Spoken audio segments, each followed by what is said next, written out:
नमस्कार। कल भाजपा की केंद्र सरकार ने सीए लागू करने का नोटिफिकेशन जारी किया है। ये सीए आखिर है क्या? बीजेपी की केंद्र सरकार का कहना है कि 3 देश, बांग्लादेश, पाकिस्तान और अफगानिस्तान, इन 3 देशों के अल्पसंख्यक जो हैं वो अगर भारत की नागरिकता लेना चाहें तो उन्हें भारत की नागरिकता दे दी जाएगी। इसका मतलब बड़ी संख्या में यहाँ से अल्पसंख्यकों को हमारे देश में लाया जाएगा, उनको रोजगार दिए जाएंगे, उनके लिए घर बनाए जाएंगे, उनको यहाँ बसाया जाएगा।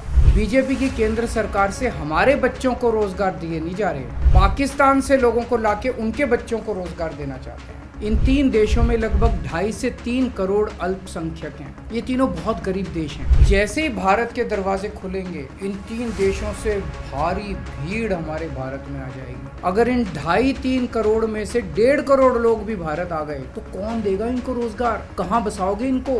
बीजेपी वाले अपने घर में बसाएंगे क्या इनको? इनके अपने घर में रखेंगे क्या इनको? तो प्रश्न उठता है कि बीजेपी ऐसा क्यों कर रही है। कई लोगों से मैंने बात की, कुछ लोगों का कहना है कि ये पूरा का पूरा खेल वोट बैंक बनाने की गंदी राजनीति है। इन तीनों देशों से 1.5-2 करोड़ लोगों को अगर भारत ले आया गया, जिससे जहां जहां बीजेपी के वोट कम है वहां झुग्गियां डाल के अगर इन लोगों को वहां बसाया गया तो वहां बीजेपी का एक पक्का वोट बैंक तैयार हो जाएगा, बीजेपी के वोट बढ़ जाएंगे। लेकिन सबसे बड़ा प्रश्न है कि बीजेपी ये क्यों कर रही है? बीजेपी वाले पूरी दुनिया से बिल्कुल उल्टा चल रहे हैं। पूरी दुनिया में कोई भी देश अपने पड़ोसी देशों के गरीबों को अपने घर नहीं लाना चाहता। बीजेपी शायद अकेली पार्टी है पूरी दुनिया की जो पड़ोसी देश के गरीब लोगों को अपने देश में घुसाने के लिए दरवाजे खोल रही है, बिल्कुल उल्टा कर रही है। एक और बात है सोचने की, पिछले 10 सालों में 11 लाख से ज्यादा भारत के बड़े बड़े अमीर उद्योगपति और व्यापारी भारत छोड़ के चले गए। अगर बीजेपी को लाना ही है तो इन लोगों को वापस भारत लेके आओ ना, जो भारत छोड़ के चले गए। ये लोग कह रहे हैं कि 2014 के पहले आए हुए घुसपैठियों को इन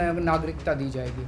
ऐसा नहीं है, ये तो शुरुआत है। एक बार ये सिलसिला चालू हो गया, एक बार दरवाजे खुल गए तो फिर बहुत बड़ी संख्या में पाकिस्तानी और बांग्लादेश से लोग भारत में आने लगेंगे और इसका सबसे ज्यादा खामियाजा उत्तर पूर्व नॉर्थ ईस्टर्न स्टेट्स भुगत रहे हैं, खासकर आसाम। अब बीजेपी कह रही है कि इलीगल माइग्रेंट जो आए हैं उनको हम नागरिकता देंगे, उनको हम बसाएंगे, आसाम में बसाएंगे। आसाम के लोग बहुत नाराज हैं। तो दोस्तों, पूरे देश की मांग है कि सीए को वापस लिया जाए। हम किसी हालत में अपने बच्चों की नौकरियां, अपने बच्चों के रोजगार दूसरे देश के लोगों को किसी हालत में नहीं देंगे। और अगर बीजेपी नहीं मानती तो इसको वापस नहीं लेती तो इस चुनाव के अंदर बीजेपी के खिलाफ वोट करके आप अपना गुस्सा जाहिर कीजिए।